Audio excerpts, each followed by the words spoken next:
মা রেগে আছেন, তবে সেই রাগ বাবার সামনে প্রকাশ করছেন না। রাগ প্রকাশ করছেন রান্নাঘরের হাঁড়ি পাতিলের সাথে। ভোরবেলা বাবাকে মা পাঠিয়েছেন বাজারে।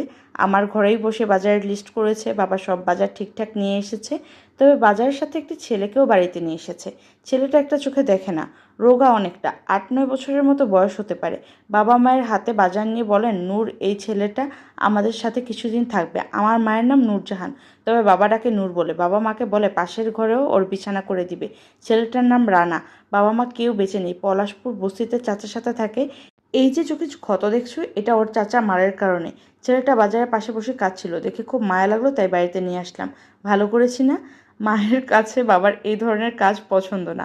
বাড়িতে যাকে খুশি তাকে নিয়ে আসা মা মোটেও পছন্দ করেন না। মা বাবাকে ডেকে ঘরের ভিতরে নিয়ে গেলেন। এই ছেলেকে বাড়িতে নিয়ে আসবার কি দরকার ছিল? বরং কিছু ওষুধ কিনে দিতে বাড়িতে চলে যেত। বাবা হেসে বললেন, থাকুক না এখানে কিছুদিন। মা বললেন, তোমার কখনো শিক্ষা হবে না। বাবা বললেন, সবাই তো খারাপ হয় না নূর। মা বললেন, সে দেখা আছে। এর আগেরবারও বলেছিলে সবাই খারাপ হয় না। তবে সে কি করলো? তোমার ব্যাংক থেকে তোলা টাকা নিয়ে পালিয়ে গেল। ভাগ্য ভালো আমার ভাই পুলিশ, তাই টাকাটা পেয়ে গেছো, নয়তো কি হতো? বাবা বললেন, এই ছেলেটা ছোট মানুষ, কয়েকদিন থাকুক, তারপর যদি খারাপ কিছু দেখি বিদায় করে দেবো, বলে দিব তোমার পথ তুমি দেখো। বাবা, রানা আমাদের সাথেই থাকে। আমরা দুই বোন এক ঘরে থাকি। কখনো রুমের দরজার পাশে এসে চুপচাপ দাঁড়িয়ে থাকে, ঘরের ভিতরে আসে না। আমি বা আয়শা ডাক দিলে তখন চুপচাপ এসে টেবিলের পাশে দাঁড়ায়। বাবা একটা স্কুলে ভর্তি করিয়ে দেয়। রানার চোখের সমস্যাটা ভালো হয় না, তাই চোখে চশমা পড়তে হয়। পড়াশোনার ছেলেটা তেমন মেধাবী না, তবে মোটামুটি একটা রেজাল্ট নিয়ে পাশ করে। বাবা আমাকে ডেকে বলেন, শোন সুচিতা, তুই রানাকে পড়াবি পড়াবি না?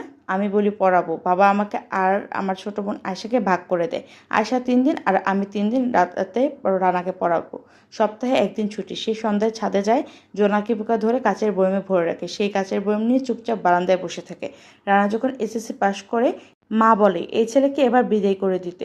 তবে বাবা বলে, কলেজে ভর্তি হোক, তারপর কোনো একটা হোস্টেলে তুলে দিয়ে আসবো, বলে দিব। বাবা, এবার তুমি তোমার পথ দেখো, আর পারছি না আমি। রানাকে বাবা কলেজে ভর্তি করায়। তার 1 সপ্তাহ পরে আমার বিয়ে ঠিক হয়। বাড়িতে বিয়ের উৎসব। বাবা যেন রানাকে বাড়িতে রাখার আরেকটা সুযোগ পেয়ে গেছেন। বাবা মাকে বলে, বিয়েরই কটা দিন থাকে যাক। মা আর না করতে পারেনি। আমার বিয়ের 8 মাস পরে আয়েশার বিয়ে হয়। রানা তখন আমাদের বাড়িতে থাকে। যখন আমাদের বাসায় সবাই যায়, বাবা তখন বলে, কলেজ থেকে পাশ করলেই রানাকে বিদায় করে দেব।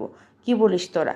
মা বলে, তুমি সেই তো কবে থেকে বিদায় করে দিচ্ছ, আর কবে বিদায় করবে? বাবা মায়ের কথার উত্তর না দিয়ে অন্য কথায় চলে যায়।